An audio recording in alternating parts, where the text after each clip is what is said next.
Donald ട്രംപിന്റെ ഭരണത്തിൽ പുതിയ നയങ്ങൾ നടപ്പാക്കുന്നത് കാരണം പല വിദേശികളും അമേരിക്കയിലേക്കുള്ള യാത്രകൾ മാറ്റിവെക്കുന്നുവെന്ന റിപ്പോർട്ടാണ് ഇപ്പോൾ പുറത്തുവരുന്നത്. പഴയ സുഹൃത്ത് രാജ്യങ്ങൾക്കെതിരെ പോലും ഇറക്കുമതി തീരുവ ചുമത്തുന്നു, കുടിയേറ്റക്കാരെ കർശനമായി നിയന്ത്രിക്കുന്നു. ഇതൊക്കെയാണ് പലരെയും യാത്ര മാറ്റാൻ പ്രേരിപ്പിക്കുന്നത്.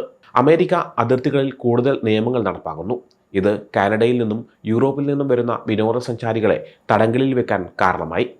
Germany, UK, Denmark, Finland, Portugal എന്നീ രാജ്യങ്ങൾ അവരുടെ പൗരന്മാർക്ക് അമേരിക്കയിലേക്ക് യാത്ര ചെയ്യുമ്പോൾ ശ്രദ്ധിക്കണമെന്ന് മുന്നറിയിപ്പ് നൽകിയിട്ടുണ്ട്. അമേരിക്കയിലേക്കുള്ള യാത്രകൾ ബഹിഷ്കരിക്കാൻ പലരും ആഹ്വാനം ചെയ്യുകയാണ് ഇപ്പോൾ. കാനഡയാണ് അമേരിക്കയുടെ അടുത്ത രാജ്യം.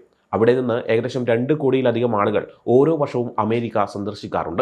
എന്നാൽ ട്രംപിന്റെ പുതിയ നികുതി നിയമങ്ങളും കാനഡയെ കൂട്ടിച്ചേർക്കുമെന്ന ഭീഷണിയും കാരണം മുൻ പ്രധാനമന്ത്രി ജസ്റ്റിൻ ട്രൂഡോ കാനഡിയൻ പൗരന്മാരോട് സ്വന്തം രാജ്യത്തിന് പ്രാധാന്യം കൊടുക്കാൻ ആഹ്വാനം ചെയ്തിരിക്കുകയാണ്.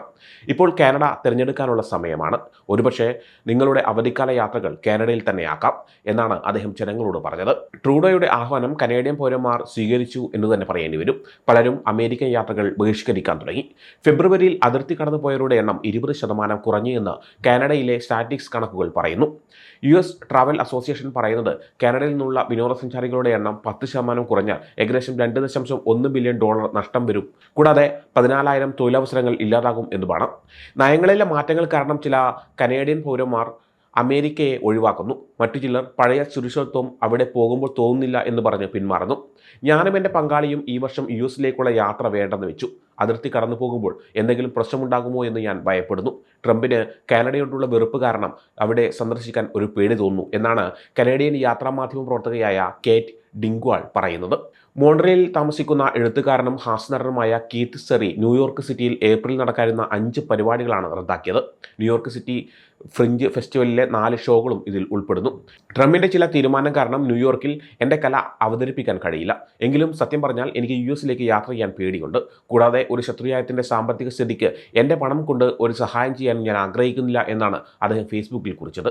കഴിഞ്ഞ കുറച്ച് മാസങ്ങളായി ചില കനേഡിയൻ പൗരന്മാർക്ക് അതിർത്തിയിൽ കൂടുതൽ ബുദ്ധിമുട്ടുകൾ നേരിടേണ്ടി വരുന്നുണ്ട്. ക്രിമിനൽ പശ്ചാത്തലമില്ലാത്തവരെയും എല്ലാ രേഖകളും ശരിയായിട്ടുള്ളവരെയും പോലും ബുദ്ധിമുട്ടിക്കുന്നുണ്ട്. ഒരു സ്ത്രീക്ക് രേഖകൾ ഉണ്ടായിട്ടും ICE 2 ആഴ്ച തടവിൽ വെച്ച സംഭവമുണ്ടായി. നമ്മൾ ഒരു രാജ്യം എന്ന നിലയിൽ എല്ലാവരെയും ഉൾക്കൊള്ളാനും തുല്യത നൽകാനും മനുഷ്യാവകാശങ്ങൾ സംരക്ഷിക്കാനും ശ്രമിക്കുന്നു. പക്ഷേ അതിർത്തിയിൽ നടക്കുന്ന കാര്യങ്ങൾ ഈ ചിന്തകൾക്ക് എതിരാകുമ്പോൾ അവിടേക്ക് പോകാൻ മടി തോന്നുന്നു. രാഷ്ട്രീയപരമായ കാര്യങ്ങൾ പല ചോദ്യങ്ങളും ഉയർത്തുന്നു. അവിടെ നമുക്ക് എന്ത് പരിഗണന കിട്ടും? ആരൊക്കെയാണ് അവർ സ്വാഗതം ചെയ്യുന്നത്? ആർക്കൊക്കെയാണ് വിലക്ക് എന്നാണ് വേൾഡ് ഇക്കണോമിക് ഫോറത്തിന്റെ ക്യൂറേറ്ററായ അമർ ചാൾസ് മർഫു പറയുന്നത്. കാനഡക്കാർ US ഒഴിവാക്കിയത് കാരണം ചില അന്താരാഷ്ട്ര ഹോട്ടലുകൾക്ക് കൂടുതൽ വരുമാനമുണ്ടായിട്ടുണ്ട്. കഴിഞ്ഞ കുറച്ച് ആഴ്ചകളിൽ കാനഡയിൽ നിന്ന് 10-ലധികം ആളുകൾ US നടത്തായിരുന്ന പരിപാടികൾ കാനഡയിലേക്ക് മാറ്റാൻ ആവശ്യപ്പെട്ടിട്ടുണ്ട്. വിവാഹം പോലുള്ള ആഘോഷങ്ങൾക്കും ബിസിനസ് മീറ്റിങ്ങുകൾക്കും വേണ്ടിയാണ് കൂടുതലും അന്വേഷണങ്ങൾ വരുന്നത്. കനേഡിയൻ വിപണിയിൽ നിന്ന് ഏകദേശം 20% വരുമാനം കൂടുതൽ പ്രതീക്ഷിക്കുന്നു എന്നാണ് Hamilton prince hotel and beach club ബെർമുഡയിലെ sales and marketing director Diarmaid Sullivan പറയുന്നത്. US വിനോദസഞ്ചാര മേഖലയിൽ നല്ല വളർച്ച ഉണ്ടായിക്കൊണ്ടിരിക്കുന്ന സമയത്താണ് ഈ മാറ്റങ്ങൾ സംഭവിക്കുന്നത്. UNLV പ്രൊഫസറും UNLV സാമ്പത്തിക വികസന ഓഫീസിലെ ടൂറിസം റിസർച്ച് ഡയറക്ടറുമായ മാർട്ട സോളിഗോ പറയുന്നത് വേൾഡ് ട്രാവൽ ആൻഡ് ടൂറിസം കൗൺസിലിൻ്റെ 2024 സാമ്പത്തിക റിപ്പോർട്ട് പ്രകാരം US ആണ് ലോകത്തിലെ ഏറ്റവും വലിയ വിനോദസഞ്ചാര വിപണി.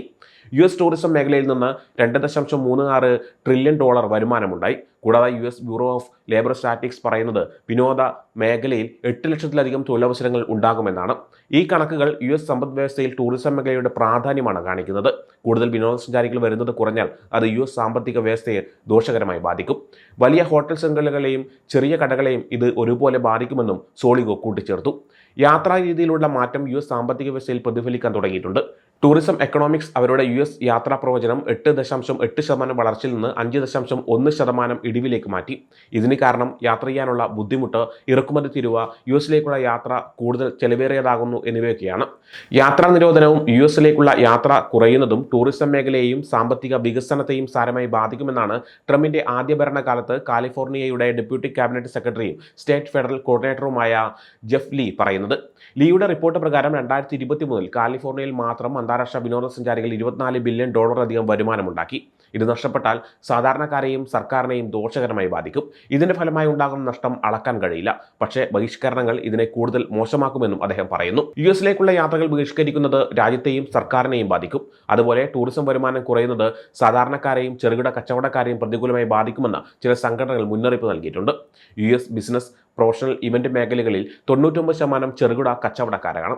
സഞ്ചാരികൾ യുഎസിനെ ബഹിഷ്കരിച്ച് രാഷ്ട്രീയക്കാരെയും ഗവൺമെന്റിനെയും ഇത് ബാധിക്കില്ല. പക്ഷേ ഈ ബഹിഷ്കരണം ഹോട്ടലുകൾ, ടാക്സികൾ, റെസ്റ്റോറന്റുകൾ, പ്രാദേശിക വിനോദ പരിപാടികൾ, കടകൾ എന്നിവയെല്ലാം പ്രതികൂലമായി ബാധിക്കും.